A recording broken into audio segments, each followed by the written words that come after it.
All right, everyone. Welcome back to the Lock Up Shutdown Offseason. My name's Monica. Joining me, as always, is my good friend Zach. With the NFL draft soon to hit the road, tell me, Zach, how's it going tonight? It's going good. A lot of work went into this, so hopefully I maybe get one out of these 32 predictions right. But with these mock drafts, you never know what's going to happen, and we're doing it a week away because it does take time to get this ready, and we can't just throw it all together. But that also means a lot of stuff could happen before the drafts, such as Deebo Samuel potentially getting traded, and who knows, maybe all sorts of other stuff will happen. So as of right now, we're going to give it the best shot we have, but a lot of stuff could change in this next week. So Absolutely. we'll give it a shot.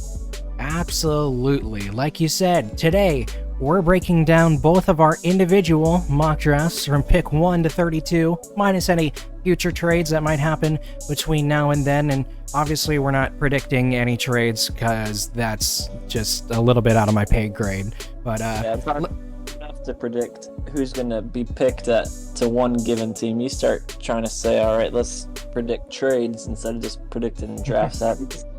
That's a different level. So we're going to make it a little bit easier than it could be.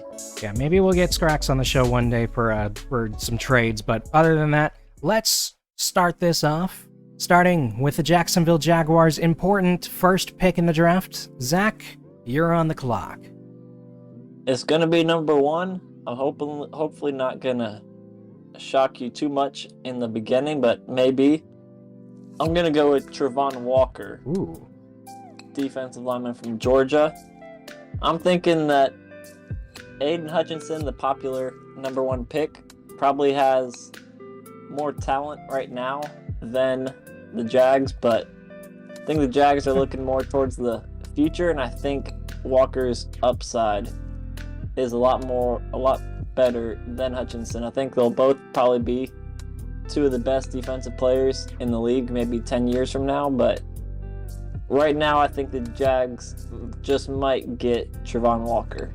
Travon Walker is a very interesting player, and he's certainly crawling up a lot of people's mock drafts and draft boards right now, but I'm going to have to disagree with you there. I'm going to go with the popular choice here. This one's got to be Aiden Hutchinson. He's just too dominant, and imagine a defensive line with Aiden Hutchinson on one side and the better Josh Allen on the other side. I just think you can't miss out on that one. For the number 2 pick, going right through it, should be pretty obvious based off the conversation I had with the number 1 pick, and I'll go with the Aiden Hutchinson draft pick, and he gets to stay in Michigan as he will head over to Detroit.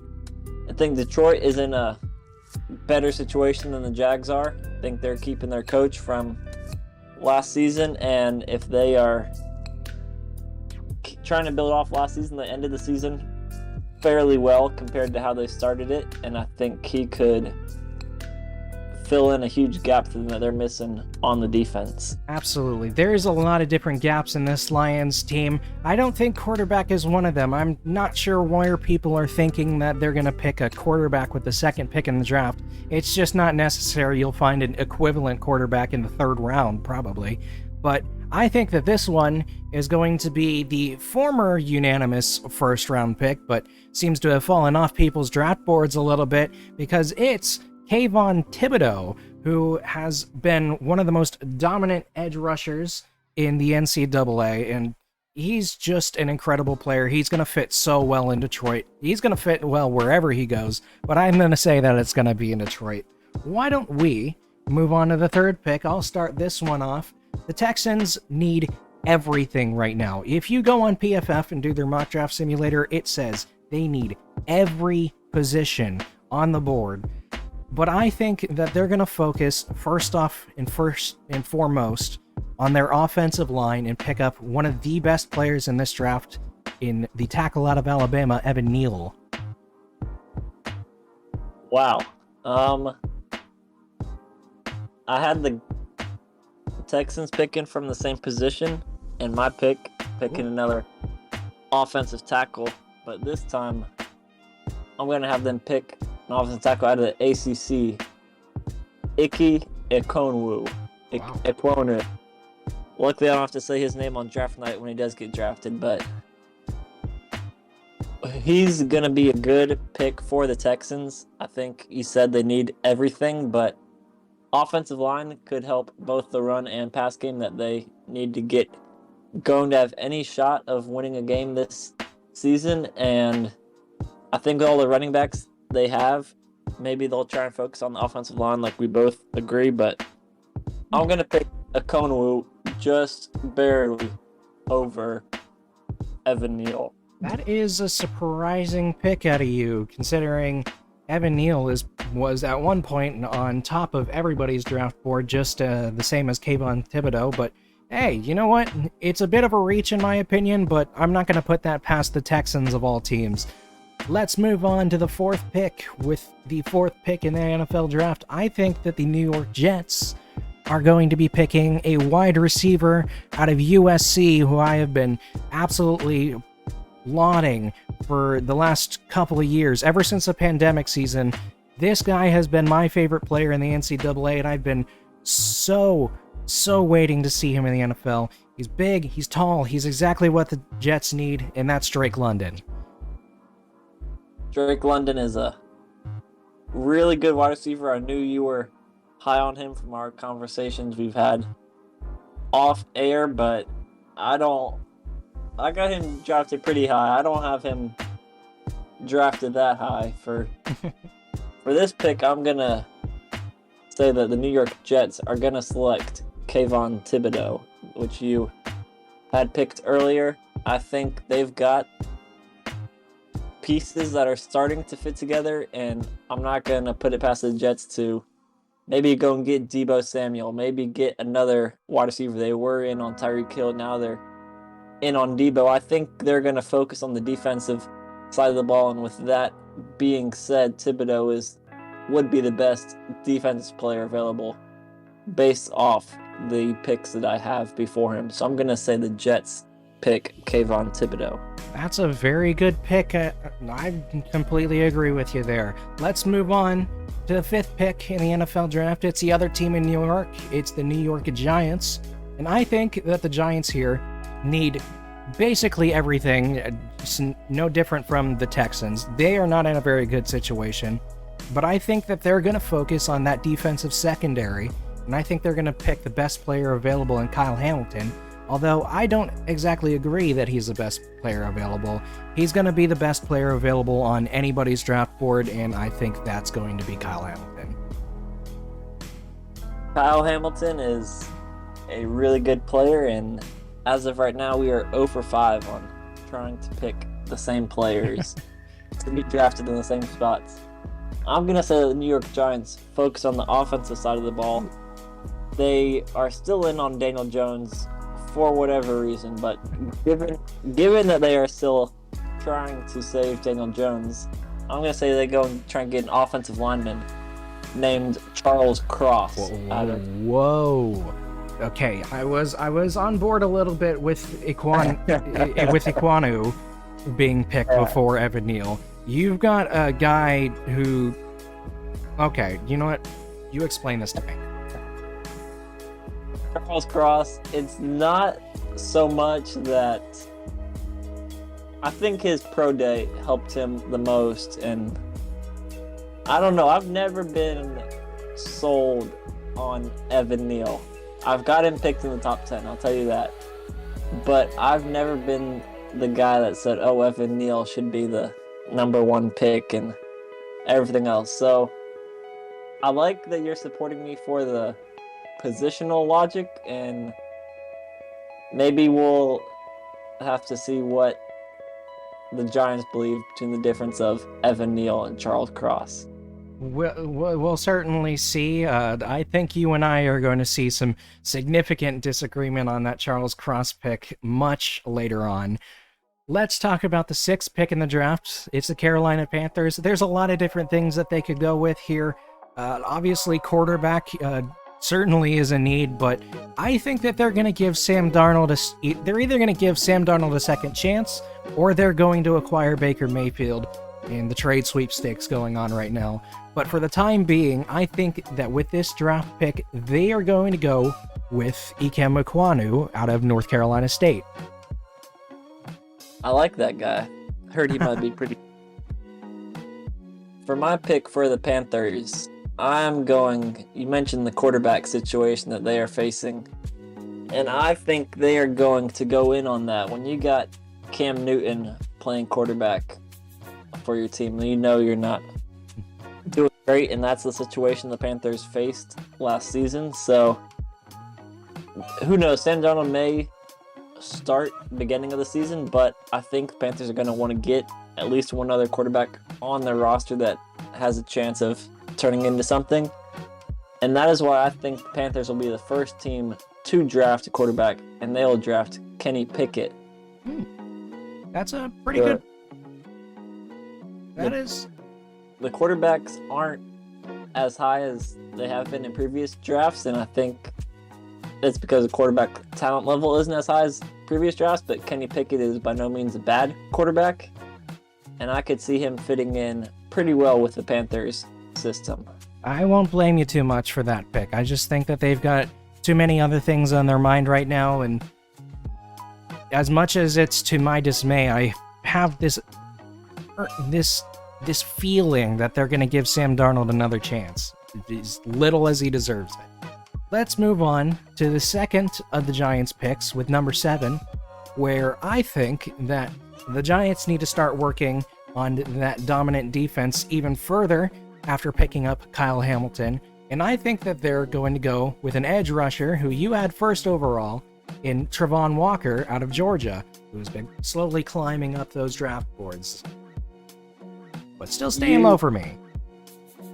You said you were going to go with a defensive player for the Giants, and I thought we might have had our first pick where we think the same thing. But I think we're going to get a defensive back out of Cincinnati who surprised a lot of teams. And I think Sauce Gardner will make his way over to the Giants after they traded with Chicago.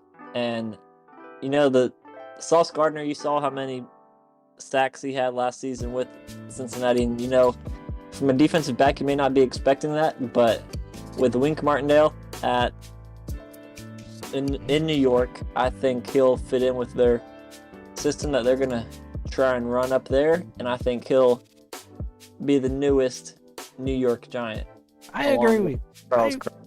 I 100% agree with you there. That is a very good positional fit, especially in Wink Martindale's defense, as much as I wish he was still sitting back there with the Ravens. But hey, he's with the Giants now, and maybe he'll just steal Sauce Gardner from us. I sure hope not, but alas. You should know Wink Martindale just as well as the back of your hand after everything he's done. Hey, he's pretty good. He just wasn't fitting with us anymore.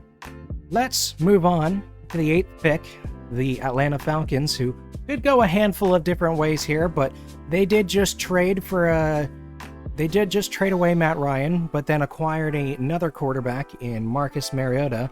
So I think that they're going to try to provide some weapons for whoever they choose to start at quarterback this year. And I think they're going for a wide receiver out of Ohio State in Garrett Wilson. Garrett Wilson, a really good wide receiver, but I think you trade Matt Ryan, you need Marcus Mariota, who is very mobile compared to Matt Ryan and more mobile than other quarterbacks. So I think you're going to try and get an offensive line, keep Mariota up off his back so that he can use his legs, which is his best weapon. And the Falcons take an offensive lineman, and you might have heard of this guy, Evan Neal. Oh yeah, that guy's pretty good. I've heard of him. He didn't fall out of the top 10, but he did drop to number 8, and could make the Falcons pretty good if they're able to land him all the way at number 8. Oh yes, that is a absolute steal for the Falcons if that ends up happening. And hey, you know what, Falcons fans, you're in good hands if you got Evan Neal at number 8 overall. Let's move on and talk about the...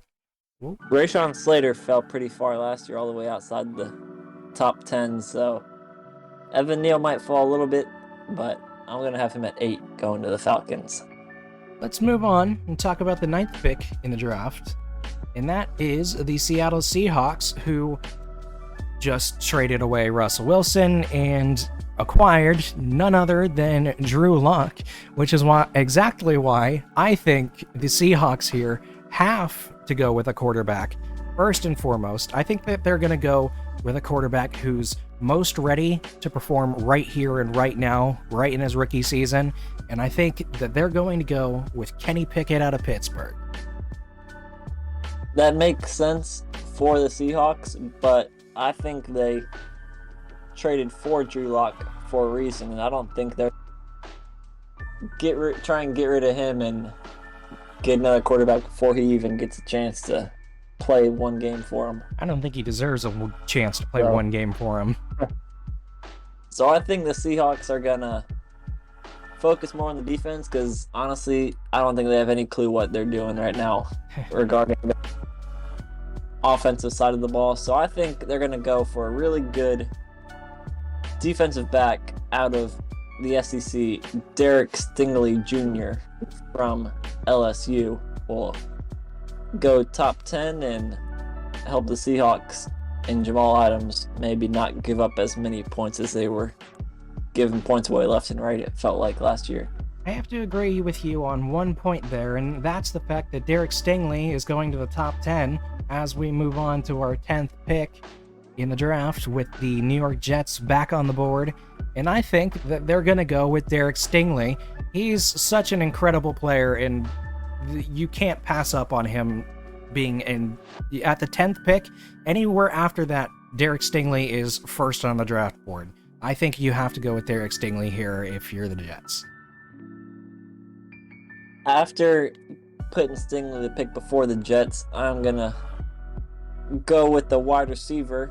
I think you picked the wide receiver for the Jets earlier in the draft. And I'm going to say that they will now pick Garrett Wilson out of Ohio State, who you had earlier in the draft as well. So Garrett Wilson, really good pick and part of the reason why the Buckeyes destroyed people every time they had the ball. It felt like they were scoring a touchdown last year. He was a big reason why, and I think he'll be able to find his way up to MetLife Stadium with the Jets season. Garrett Wilson is a pretty great wide receiver. However, they have a very short wide receiver core as is. I think the last thing they need is to be selecting a guy who's, well, Garrett Wilson. But alas, if that's the best player they have available at the time, they should absolutely go with it. They need a wide receiver. They need one now, and I think that's a great pick for them. Let's move on and talk about your favorite team's draft pick.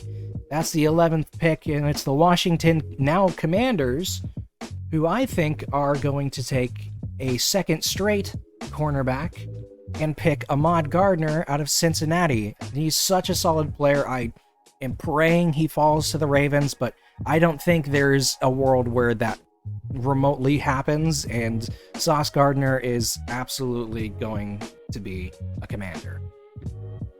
It would be nice to have him on the Commanders, but I already picked him to a different NFC East rival, so he wouldn't be available. And if you watch the Washington Commanders at all, it pretty much seems like they're wearing Alabama's entire past team, with every draft taking at least 5 Alabama players, it feels like. And I think they're going to keep this trend up, add another former Crimson Tide player, and draft wide receiver Jamison Williams. I think the Commanders were looking for a wide receiver all season, last season, besides Terry McLaurin, and if they're able to get Jamison Williams, he did tear his ACL earlier, but I think hopefully he'll be back and work on his rehab in the preseason and hopefully be our wide receiver 2 next season in Washington. That's certainly an interesting pick. I definitely think they need a wide receiver. We'll just have to see where it goes. But again, they'll also have to work on that defensive secondary. They had one of the absolute worst secondaries in the league last year, and I think they're going to have to work on that. But for the time being, That's a pretty good pick if Sauce Gardner or Derek Stingley aren't falling to him.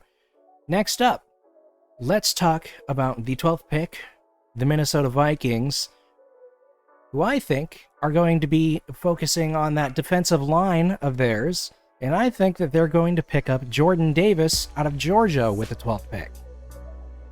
Man, you said defensive line, and I thought we might have had something again, but I'm going to go with an edge rusher out of FSU, FSU probably didn't have their best season, maybe one of the worst seasons you could remember if you're a Seminole fan, but great season for us Florida fans. Yeah, great season for the Gator fans due to FSU having a bad season, but they got one good player. His name's Jermaine Johnson, and I think with the Vikings, they've got as good of an offense as you could want for a mediocre team, and if they could create some better defensive schemes and matchups and better players, I think they could have a chance to be pretty successful, and I think that is why they are going to draft Jermaine Johnson with the 12th overall pick. I think that's a pretty good pick for them. However, I think I have to disagree simply because they've got some pretty good edge rushers on that team as is. I think that they should be focusing more on their interior, maybe even focusing on their offensive line before they start worrying about edge rush right now. Let's move on and talk about the 13th pick. It's a second pick by the Texans. Again, at this point, they still need every position on the field. We both have them taking a tackle. Now I think that they're going to pick an edge rusher because I think they're going to be picking out of Florida State, Jermaine Johnson. We're getting closer to agreeing on one, but not yet. And I think you're right. The Texans need a ton of help. They could have all 32 picks in the first round and still struggle to field a competitive team potentially, but I think they're going to focus on the defensive side of the ball after taking the offensive lineman in with their first pick of the draft. And now they're going to draft a safety out of Notre Dame, Kyle Hamilton. And I think this dude could be really good for the Texans and be a starter straight away for them. And who knows, maybe the Texans can win one or two more games with them. Well, let's be real. Any of these players are certainly going to be starters if they end up playing for the Texans this year. Let's move on and talk about the 14th pick. It's the Baltimore Ravens. Now, I'm fully aware that they said that they're going to stick with Patrick McCarry as their center this year. I'm going to call their bluff a little bit here and say that they're going to pick a center out of Iowa in Tyler Linderbaum. That's a really good pick, and I was thinking much of the same thing, but not the exact same thing. I think they're going to pick an offensive lineman who played college football in Iowa, but they are going to pick an offensive tackle named Trevor Penning out of Northern Iowa. And I think we both realize the need for the offensive line that the Ravens need, and I'm going to believe them just because I'm gullible and say that Trevor Penning will be their new offensive tackle. They'll keep the center, and Penning will be able to replace Orlando Brown Jr., who is no longer going to be playing. I just don't think that the Ravens have any need for a tackle. Sure, they had Villanueva last year, but the only reason he was there was because Jawan James was hurt, and ultimately the Ravens are paying Jawan James a pretty good amount, and I'm hoping they don't pick Trevor Penning, who I hardly have as a first-round talent. Let's move on to the 15th pick. It's the first of the Eagles' 2 picks in the first round, which I think that they're going to spend on an edge rusher out of Purdue by the name of George Karlaftis. I think he's a great fit with the Eagles. I think he'll produce immediately. I think they might move him around on the D-line a little bit more. He's a big guy. He can handle it. I've got George picked in the first round, but a lot of time until he is picked. And I think the Eagles, tell me if you haven't heard this before, are going to draft a wide receiver in the first. Third straight year that the Eagles would have drafted a wide receiver in the first round, but they just keep getting it wrong, and maybe they'll get it right this time because I know you like this guy a lot. Wide receiver out of USC named Drake London. So Eagles have 10 total picks this season. I think wide receiver is a big need for them. So I'm going to say Drake London will find his way to Philadelphia. I think that's a very good pick for the Eagles. I think he's definitely going to be what the Eagles have been missing as far as wide receivers go, but let's be real. If they have the opportunity to draft Drake London at 15, they're going to take a guy who's projected for the second round. Let's say they'll take Jahan Dotson over Drake London. Let's move on and talk about another team that potentially could use a wide receiver, and that's the New Orleans Saints, who I believe are going to take a wide receiver in this draft. I think they're going to pair up Michael Thomas with a wide receiver out of Alabama by the name of Jameson Williams. Man, I got the Saints taking another wide receiver as well, pair with Michael Thomas. And this wide receiver is going to be Chris Olave, the combination of Olave with Garrett Wilson, who was picked earlier in the year. Is incredible that Ohio State had both of them at the same time, and they're both going to be picked in the first 16 picks. And with Jameson Williams already gone, I'm going to say the Saints just go down and draft Chris Olave. That's a fair point right there. Let's move on and talk about the 17th pick, a break from the Eagles and the Saints for just a moment, because it's time to talk about the LA Chargers, who I believe need to take yet another offensive lineman after the performance of Rashawn Slater last year, and I think they're going to pair him up with Zion Johnson out of Boston College. It's a little bit out of a reach, but this is a team that doesn't really need anything right now. They've had such a great offseason so far.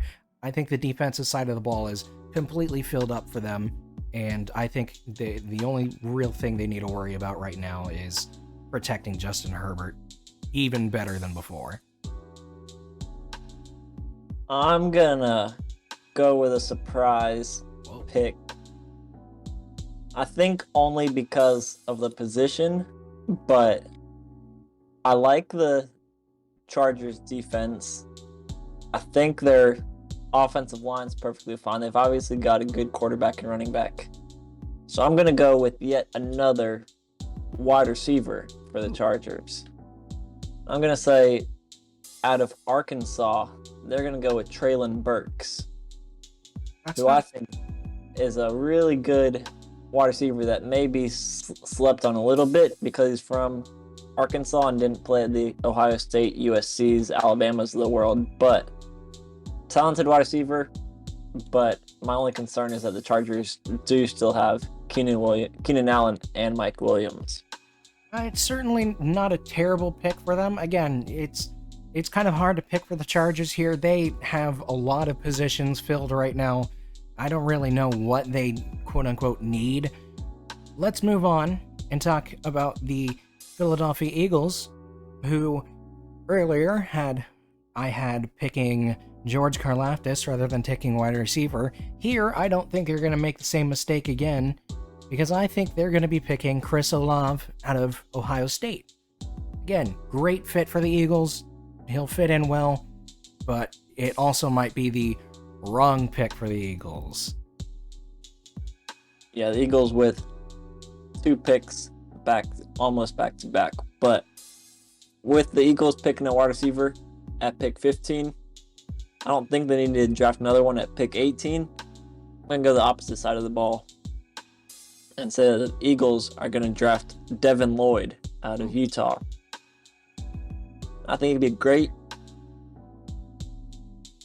linebacker for the Eagles, who are looking for a few defensive pieces, and I think he could be that guy that could drop back in coverage more than the Eagles, or what the Eagles would need. I think they've got the pass rush that you would want, and Devin Lloyd could be that coverage guy for the Eagles on defense next year. I think that's a great pick for the Eagles here. They don't really have a very strong linebacker core right now. They've never really been known for having a stronger linebacker core. And I think this is going to be a good pick to maybe have a fresh change of pace. Whether or not Devin Lloyd will translate to the NFL as a first-round pick, I'm still a little bit questionable about that. But we'll just have to see how it goes. And we can talk about how well they'll perform in our rookie spotlights later on. Let's move on and talk about the second of the Saints pick, who I think is going to be taking a guy who you had predicted with, what, the 8th, 9th? I don't remember what pick you had him in, but it was clearly the wrong choice because it's Charles Cross out of Mississippi State. He's a pretty good tackle, but he's not a top 10 talent. He's a first-round talent, maybe even late-round talent. I think it's a little bit of a reach by the Saints here, in fact, if they pick Charles Cross, but alas, they need a tackle right now. They're one of the few teams that actually could use a left tackle, which all of the tackles in the draft seem to be. I think Charles Cross is the pick to go for the Saints. Yeah, I had him going at pick number 5 to the Giants, but yeah, now back here for pick 19, I'm going to take another tackle for the Saints, but this time it'll be a defensive tackle. The fan favorite Jordan Davis out of Georgia, one of the biggest dudes to play football, could find his way to New Orleans, maybe meet up with Zion Williamson, eat some gumbo together, whatever they do down there in New Orleans. But I think he could be legit. No one's gonna outmuscle this guy. The only thing I'm worried about is with his injuries potentially being so big, just like Zion. But I'm hoping for the best for this guy. I think he could be really good in New Orleans. Jordan Davis would certainly make that New Orleans Saint defensive line go from dominant to outright unstoppable. Let's move on and talk about the Pittsburgh Steelers, who have a pretty solid team. They have a great defense as always. They're doing okay as far as wide receivers go, but they could possibly use an extra one. However, I think that they have a more pressing concern on their hands, and it's the fact that Mitch Trubisky just signed with them to be their starting quarterback. And I'm going to have to disagree that he's going to be their starting quarterback at all, because I think the second quarterback being taken in this draft is going to be Malik Willis out of Liberty, and he's going to the Pittsburgh Steelers. I tell you what, it took 20 picks, but we agree on one pick. Wow. I've got Malik Willis going to the Steelers as well, right at pick 20. Unfortunate situation, to say the least, in Pittsburgh, in their quarterback room with Dwayne Haskins and now Mitch Trubisky and Mason Rudolph are leading that quarterback room, but I think they're going to try and draft Malik Willis as well, and maybe he can turn into what everyone thought Mitch Trubisky would be. Malik Willis is certainly a bit of a developmental project. He's going to be similar to a Trey Lance type of role, where he's probably going to have to sit behind Mitch Trubisky a year, but ultimately we're going to see Malik Willis go into the NFL and perform as a Pittsburgh Steeler, and you and I can actually agree on that. Let's move on and talk about the 21st pick in the draft from the New England Patriots, and I'm pretty glad that you haven't mentioned this guy's name yet, because I certainly don't have him as a top 20 talent, but I certainly have him as a top 21 talent, and that is Trent McDuffie out of Washington. Yeah, about that. Oh. I've got the Patriots taking a defensive player as well out of Washington named Trent McDuffie. Wow. That's 2 picks in a row we agree on. Maybe we have a little. Maybe we do have a little something on our hands with these last 12 picks. But listen, Patriots didn't re-sign J.C. Jackson, which I think was a mistake. But to make up for that body, I think Trent McDuffie could be the guy, and who knows, maybe he'll be the next defensive stud with Bill Belichick. I'm gonna have to disagree with you there. I don't think Trent McDuffie is going to be able to fill the role of J.C. Jackson, but he's certainly going to have to step into those shoes, and we'll just see how well he performs there. Again, we can talk about how well we think they're going to perform much later on when we start talking about our rookie spotlight during the off-season after the draft. For now, let's talk about the 22nd pick, the first of the Packers picks in this draft. And I think that they're going to get some more protection for Aaron Rodgers, who already has some great protection as is, but they could certainly use a little bit more on the interior. And I think that's now is where they pick one of the better guards in this draft out of Texas A&M by picking Kenyon Green. I like that pick. I have him picked in the draft as well, but our streak is going to stop at 2 because I don't have him being drafted by the Packers. I've got the Packers picking another wide receiver out of Penn State, Jahan Dotson. Packers went from having one of the best quarterback-wide receiver combos maybe of all time to now having Allen Lazard as their number 1 wide receiver, so that is a huge need for the Packers going into the draft, and I think they're going to try and solve that spot by taking Jahan Dotson with their first-round pick. I think that's a very good pick by the Packers. In my initial mock draft, I had them picking Jahan Dotson, but I think they have some other pressing concerns, and you'll see later on that I have another potential wide receiver going to the Packers.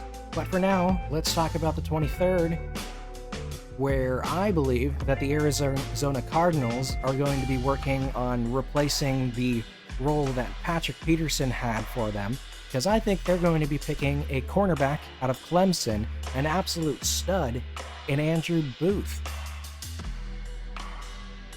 I don't have Andrew Booth going either. I've got Cardinals focusing on the defense a little bit.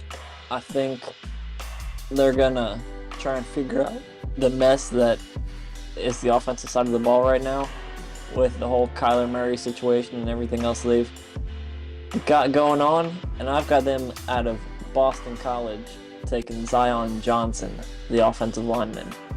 That is a very solid pick for them. I think that's right about where Zion Johnson should be going, but obviously I had him just based on his position going a little bit earlier in the draft than that. Let's move on and talk about Dallas, who I believe are going to be taking a second straight cornerback in picking Kaiir Elam out of Florida. Is it Elam? Whatever you want to however you want to pronounce it.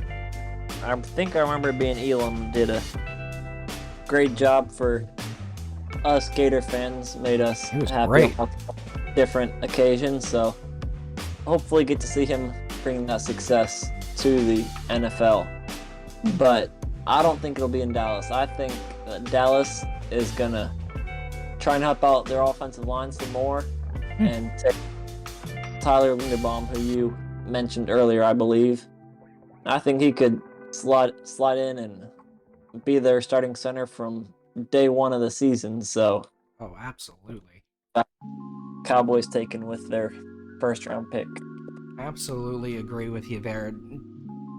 If Tyler Linderbaum falls that far, I think the Cowboys will be absolute fools to pass up on him. So absolutely, Tyler Linderbaum on your draft board makes total sense at that spot. Obviously for mine, he's off the board. There's a lot of guards off the board so far. I think they'll wait until the second round, pick up a guard there. But I think that they're going to go for cornerback in this situation. Let's move on and talk about the 25th pick in the draft with the Buffalo Bills, who honestly were impossible to come up with any sort of meaningful player to pick here because their team is so good as is. But I think that they're going to work on their defensive interior a little bit. They struggled against the run a little bit last season, and I think that they're going to go for yet another defender out of Georgia and pick Devontae Wyatt to help plug up those holes. Yeah, Devontae Wyatt is crazy athletic and amazing talent, but I think I'm actually going to say the Buffalo Bills are going to draft a running back. Ooh. I don't think they're bad. They're not opposed to that. At the running back spot right now with Devin Singletary, Zach Moss, but I think running back out of Iowa State, Breece Hall, I think he could come in and challenge Devin Singletary for that starting position next season. I was tempted to put in Breece Hall today as I was switching things up again, because I did read that the Bills are not entirely opposed against picking a running back in the first round of the draft. I think that they'll probably be able to afford to wait a little bit, though, maybe for a Kenneth Walker or something. Wait, am I thinking of Kenneth Murray is the linebacker for the Chargers. Kenneth Walker is the running back for the Michigan State, correct? Yeah. About that? Yeah, you got. I don't want to mess up too much there. We're keeping that in. Let's talk about the 26th pick, where I think that the Titans will be picking a linebacker out of Utah and Devin Lloyd, simply based on the best available talent on the board, because the Titans, like the Bills, are in a position where they don't really need anything. They haven't lost anything too valuable this offseason. They might potentially lose A.J. Brown, which I could see them picking a wide receiver here if that potentially happens. However, again, this is a team that has everything, and what are you supposed to gift to a man who has everything? I think that you're going to gift them Devin Lloyd, the best available. Yeah, the Titans do have just about everything. So I think if you have everything, you try and protect what you have. And what they have is maybe the best running back to ever play football, and that is Derrick Henry. So I'm going to say they protect what they have and draft an offensive lineman out of Texas A&M named Kenyon Green. Yep. That's a very good pick for the Titans. I think if I didn't already have two guards off the board there, I was probably going to go guard for them, but they have everything and there weren't really any other guards worth putting in there. They already had their tackle situation solved, so absolutely, that's a great pick in your draft board there. For the 27th pick, I can get us started. Who knows? They might have drafted a quarterback if Tom Brady didn't come out of retirement. But in this situation with Tom Brady back for yet another season, I think the Bucs are going to try and replace a different player that they lost. Jordan Whitehead went to the Jets earlier this offseason, so I'm going to say they replace him at safety and draft Dax Hill, safety out of Michigan, to be their fill-in spot in their first round. That is a very good pick by the Bucs. I think that in terms of the Bucs, again, they have basically kept everything that they need to keep with that team for yet another year, and I think that they're just going to worry about protecting Tom Brady a little bit better, and I think that they're going to finally pick out of Northern Iowa, Trevor Penning. I heard that guy's pretty good. Yeah, just some hearsay, though. It's probably not very true. I'm kidding, of course. Let's talk about the 28th pick. Again, Green Bay Packers back on the board. They've picked a guard with their 22nd pick. I think here they're going to be foolish if they pass up on a wide receiver. And I think going to fall to them will be Treylon Burks out of Arkansas. He's a great fit for them, and again, he's going to be there to replace Davante Adams. Yeah, I had Burks there, but went to the Chargers, and after the Packers took a wide receiver with their previous pick in my draft, I think they're going to pick another guy who knows what Georgia's doing to their defensive line, but whatever they're doing, everyone else should be doing. They've got Jordan Davis, but they've also got another guy named Devontae Wyatt, and I think he's going to be the next Green Bay Packer, and he's a absolute stud, I think. Well, while we're talking about players out of Georgia, let's move on and talk about the 29th pick, where Kansas City will be fixing up their linebacker core and picking up the linebacker out of Georgia, Nakobe Dean. Chiefs have 2 straight picks, but I'll be shocked if we agree on one of these two. I think the Chiefs are going to go on the defensive side of the ball for both of these picks. First at pick number 29 from Purdue, I think they're going to draft George Karlaftis. Oh, he fell pretty far. He did fall pretty far, but I think he'll be great for the Chiefs, and I think other teams just had more pressing issues, and the Chiefs will be the beneficiary of him not being picked by the other teams who have different positions that they might be needing to fill. It's going to be a shame if the Chiefs have yet another year of a devastating defensive line. Let's talk about the 30th pick. Why don't you start us off here? Yeah, 30th pick, I think the Chiefs are going to try and get ready for maybe facing the best divisional wide receiver core anyone's ever seen. You think about the Broncos, all the receivers they have is insane. The Raiders add Devontae Adams to what is already a crazy receiver core. Got the Chargers, who are going to have Keenan Allen, Mike Williams, and who knows with the other receivers that I might have them drafting earlier in the draft. But to guard all those receivers in 6 different games this season, I think they're going to need another cornerback out of Washington, and his name is Kyler Gordon. Ooh, that's a bit of a reach. I have him as a late second round. Goodness, I have him as an early second round, maybe even mid second round kind of pick. Yeah, I think just the need of the Chiefs they're going to figure it out on offense. They've got Mahomes, Kelsey, and they're going to just have to find a way to stop the best wide receivers within a division all at the same time that has maybe ever happened. Well, I'm going to have to agree with you on one thing, and it's that they're picking a defensive back with this pick, because I think that they're going to be picking Daxton Hill out of Michigan, who you had just a few picks before. Let's move on and talk about the Cincinnati Bengals with the 31st pick. Again, this is a team that could use any player on the board right now, but I think that there's no cornerbacks really left that are worth the first round pick for them.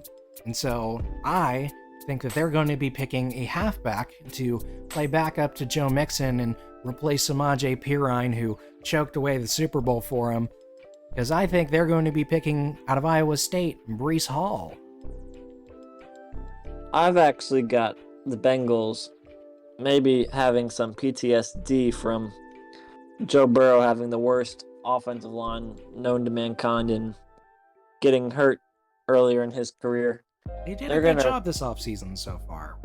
They have done a good job this offseason. I think they're going to continue to do a good job this offseason and are going to take an offensive lineman all the way out of Tulsa and take Tyler Smith to help protect Joe Burrow and keep him from any more injuries, because he saw the difference he could make when he is fully healthy. Hey, you know what? That's a great pick. They got to protect Joe Burrow. That's how you protect him right there. Let's talk about the 32nd pick, and unfortunately, Zach, we're not going to be agreeing on any more picks other than those few that we did, because I think that this pick will be out of Penn State, the wide receiver Jahan Dotson. Dotson, a great pick, but I think with the up and coming of Amon-Ra St. Brown last season, think about the pairing, as well as DJ Chark and Josh Reynolds, that's a pretty good wide receiver core for a otherwise not so great team. So I think you mentioned it earlier when the Lions had their other pick all the way at pick number 2, now later at pick number 32. I might go against what you were thinking, and the Lions are going to take a pretty good quarterback named Matt Corral out of Mississippi. I think that if they're going to be picking any wide receiver or quarterbacks here, I think that we're probably going to be looking at more of a Desmond Ritter. I've heard that a lot of teams have him as a first round pick on their draft board, so we'll just have to see. Unfortunately, he's not on either of our draft boards. There's a few players that we missed out on. If you think we made a wrong pick, start the discussion in the comments below. For now, that's all we have time for. How are we feeling about our mock draft, Zach? Are we confident? Are we feeling good? I'm feeling pretty confident. You said to let you know if I thought you made a mistake, so I'll say I thought you made 30 mistakes, but we're right on about two of them. So who knows what's gonna happen, and who knows? Maybe these teams might not even be picking in these spots we have them picking. So we'll see what's going on, and best of luck to every team in the draft. Absolutely. For now, though, I think it's about time for us to lock up, shut down,